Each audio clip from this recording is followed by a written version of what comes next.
പച്ചാപ്പിള് തിന്നാൻ കൊള്ളാം. കിലോ 10 ദിർഹം. നാട്ടിലെ 120 രൂപയേ ഉള്ളൂ. വേണ്ടേ?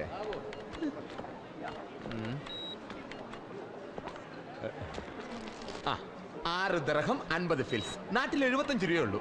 പക്ഷെ പാചകം ചെയ്യാൻ സ്ഥലമല്ലല്ലോ. നമുക്ക് ഇതിനേക്കാൾ വില കുറവും വാങ്ങിയ ഉടനെ തിന്നാൻ പറ്റുന്നതായ എന്തെങ്കിലും സാധനങ്ങളുണ്ടോ നോക്കാം. അയ്യോ ദാ ഇരിക്കണേ, കിട്ടി. 4 എന്റെ കുബൂസ്.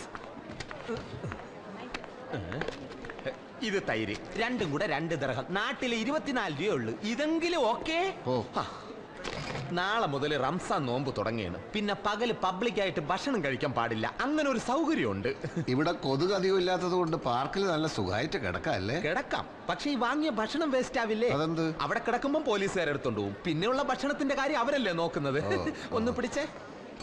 അവിടെയാണ് ബില്ലടക്കേണ്ടത്. ചെല്ലു.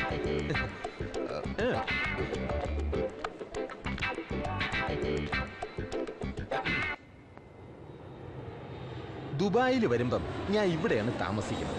പിന്നെ ഒച്ചയും ബഹളവും അലുമ്പുകളൊന്നും കാണിക്കരുത്. അടുത്ത് VIP താമസിക്കുകയാണ്. പിന്നെ മറന്നു, ഒരു 10 ദിർഹം എടുത്തേ. ഈ ടെറസിൽ കിടക്കാൻ വാച്ച്മാന് ഞാൻ 20 ദിർഹം കൊടുക്കുന്ന താൻ കണ്ടില്ലേ? അതിന്റെ പകുതിയാണ് 10. അയാളോട് സംസാരിക്കുന്നതല്ലാതെ പണം കൊടുക്കുന്നത് ഞാൻ കണ്ടില്ലല്ലോ. എല്ലാരെയും കാണിച്ചോണ്ട് ആരെങ്കിലും കൈക്കൂലി കൊടുക്കൂടോ? 10 ദിർഹം എടുത്തേ. 10 തന്നാ പിന്നെ പച്ചവെള്ളം കുടിക്കാൻ കൂടി പൈസ ഉണ്ടാവില്ല. അതിന് വഴിയുണ്ട്. നാളെ മുതൽ നോമ്പ് തുടങ്ങല്ലേ, പിന്നെ പകലൊന്നും കഴിക്കണ്ടല്ലോ. നോമ്പ് മുസ്ലിംസിനല്ലേ? നോമ്പ് ആരെടുത്താലും പുണ്യം കിട്ടും. അങ്ങനെയാണ് ഖുറാനിൽ പറഞ്ഞിട്ടുള്ളത് കേട്ടാ. നോമ്പ് തുറക്കുമ്പോ എന്ത് കഴിക്കും? വാകീറിയ ദൈവം അതിനുള്ള വഴിയും കാണിച്ചു തരും. ചില വഴികളൊക്കെ ഞാനും കണ്ടുവച്ചിട്ടുണ്ട്. കുറച്ച് ഉള്ളിയും 2 പച്ചമുളകും ഉണ്ടായിരുന്നെങ്കിൽ ഇത് കഴിക്കാനൊരു സുഖം ഉണ്ടാവുമായിരുന്നു. വിസിറ്റിംഗ് വിസ തീരുന്നതിന് മുമ്പ് ഒരു പണി കിട്ടിയാൽ മതിയായിരുന്നു. എനിക്ക് 7ാമത്തെ വിസിറ്റിംഗ് വിസയാ. 6 പ്രാവശ്യം ഞാൻ വിസ ചേഞ്ച് ചെയ്യാൻ ഇറാനിലെ കിഷ് ഐലൻഡിൽ പോയിട്ട് വന്ന്. പിന്നെയാണ് ഇത്. ജെയിംസിനെന്താ ഇത്രയും കാലമായിട്ടൊരു പണി കിട്ടാഞ്ഞത്? അതിൽ കാര്യമുണ്ട്. ഇന്റർവ്യൂ ചെയ്യണോമാര് എന്റെ മുഖത്തോട്ട് സൂക്ഷിച്ചെന്ന് നോക്കിയാൽ തന്നെ കൃത്യമായിട്ട് അവന്മാർക്ക് ആളെ പിടികിട്ടും. എന്തരാണെന്ന് അറിഞ്ഞൂടാ. മുഖത്ത് നിറച്ച് വിനയം വാരിത്തേച്ച് വച്ചാലും ഇടയ്ക്കിടയ്ക്ക് ഉള്ളിക്കിടക്കണ ഫ്രാഡുകൾ പുറത്തോട്ട് തള്ളി തള്ളിക്കാറ് വരും.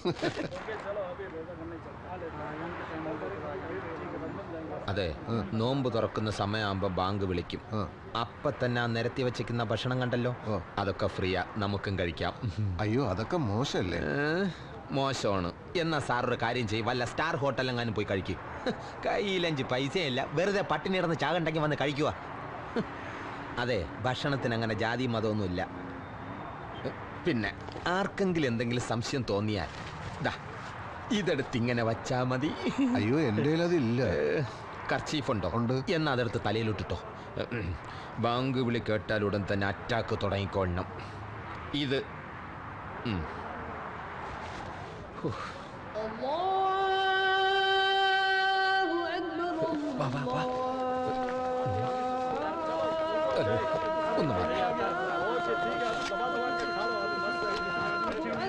ഒന്ന് ബഹളം ഉണ്ടാക്കല്ലേ. ഒന്ന്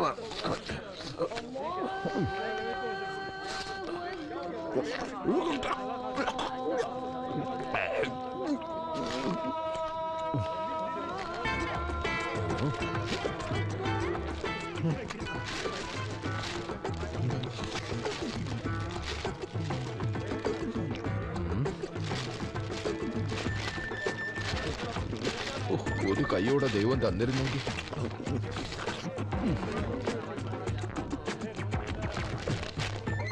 പിടി പിടി.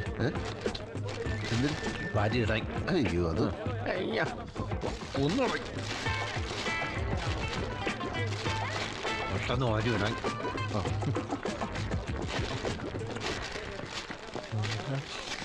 അതും കിടക്കട്ടെ. കവറ് കൊണ്ടുവന്ന് മോശമായാന്തോ. നാളെ മുതൽ ചാക്ക് എടുക്കൊണ്ട് വരാം.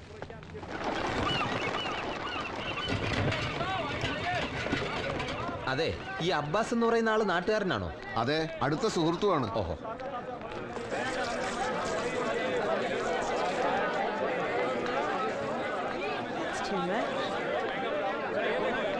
ഇത് ഫിഷ് മാർക്കറ്റ് അല്ലേ? ഇവിടെ എന്താ?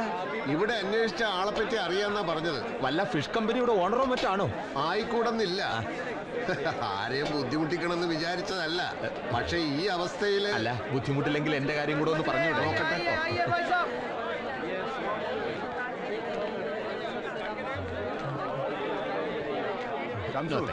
ആ മീനൊക്കെ ഒന്ന് ഒതുക്കി വെച്ചേ.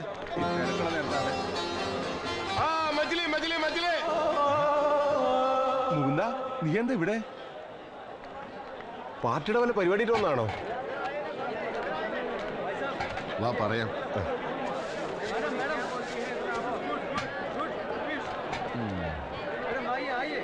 ഇയാൾക്ക് വേറെ വല്ല ബിസിനസ് ഉണ്ടോടെ? പിന്നെ മൂപ്പർക്ക് വൈകിട്ട് ഉണക്കമീന്റെ പണിയുണ്ട്. അത് ശരി. സമയവും പോയി. ഇയാളിത് ഇവിടെ പോയി കിടക്കും. അപ്പോ കുഞ്ഞുണ്ണി ദേഷ്യം തീർത്താണല്ലേ? അറിഞ്ഞൂടാ. മുകുന്ദൻ ഇങ്ങനെ ഒരു അവസ്ഥയിലൂടെ എത്തിപ്പെടും ഞാൻ ഒരിക്കലും വിചാരിച്ചില്ല. ഒരു ജോലി ശരിയാക്കണല്ലേ? ഒരു 5 മിനിറ്റ് മുമ്പ് വന്നിരുന്നതിൽ പറ്റിയ ഒരാൾ മുട്ടിച്ചേരായിരുന്നു. ഏതായാലും ഇവിടെ തന്നെ നിൽക്ക്, ഞാൻ സബ്ജി മാർക്കറ്റിൽ പോയി നോക്കട്ടെ.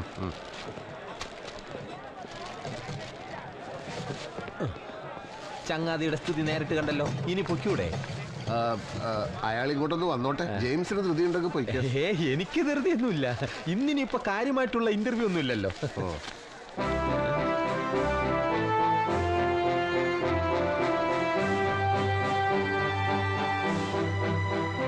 പത്രത്തിൽ എന്താ ഇത്ര വലിയ വിശേഷം?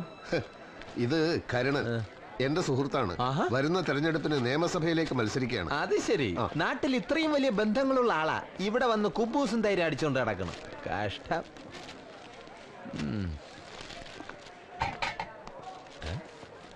സുഹൃത്ത് അവിടെ കിടന്ന് കൈയും കലാശമൊക്കെ കാണിക്കുന്നു. അതെ മുകുന്ദ, ആ നിൽക്കുന്ന അറബിയെ കണ്ടില്ലേ? ആള് വലിയൊരു കക്ഷിയാ. ഒരുപാട് കമ്പനികളുള്ള ആളാ. എന്റെ സ്ഥിരം കസ്റ്റമറാ. മൂപ്പര് വിചാരിച്ച ഒരു ജോലി ശരിയാക്കി തരാൻ പറ്റും. മനുഷ്യപ്പറ്റുള്ളവനാ.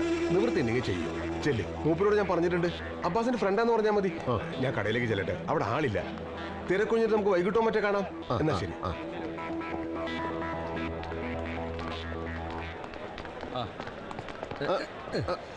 السلام عليكم. وعليكم السلام ورحمة الله. هذا صديق مال عباس؟ زين زين زين. كم فلوس ابوي؟ 10 درهم. انا شيل. خلي هذا خلي هذا ابوي. خلي هذا. ما في مشكلة انا شيل. تعال. يلا روح. എന്താ അറബി പറഞ്ഞത്? ഒക്കെ ഞാൻ പറഞ്ഞോളാം. തനിക്ക് അറബി അറിയില്ലല്ലോ. കൂടെ വാ. باكر نسير ماليزيا، رجع بعد الشهر. صار بالليل بالمكتب. زين؟ لازم تعال اليوم كلهم بيخلص. لازم تعال اليوم بالمكتب. كلهم بيخلص.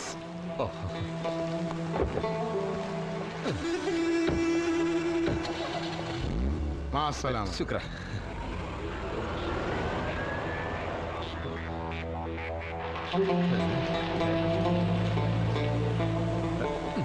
എന്തായി? പുള്ളിക്കാരൻ ഇന്ന് മലേഷ്യക്ക് പോണെന്ന്. ഇനി 1 മാസം കഴിഞ്ഞിട്ടേ തിരിച്ചു വരുള്ളൂ. നിങ്ങൾക്കൊരു ജോലി തന്നിട്ട് പൊക്കൂടെ 1-2 ദിവസം കഴിഞ്ഞിട്ട് എന്ന് ഞാൻ ചോദിച്ചു. പുള്ളിക്ക് ഇന്ന് എന്നെ പോണോന്ന് ഒരേ നിർബന്ധം. അതെ, എനിക്കിന്നൊരു അർജന്റ് ഇന്റർവ്യൂ ഉണ്ടായിരുന്നു. ഞാനത് ഇപ്പോഴാ ഓർത്തത്. എന്റെ ഒരു കാര്യം, ഞാൻ പോയിട്ട് വരട്ടെ.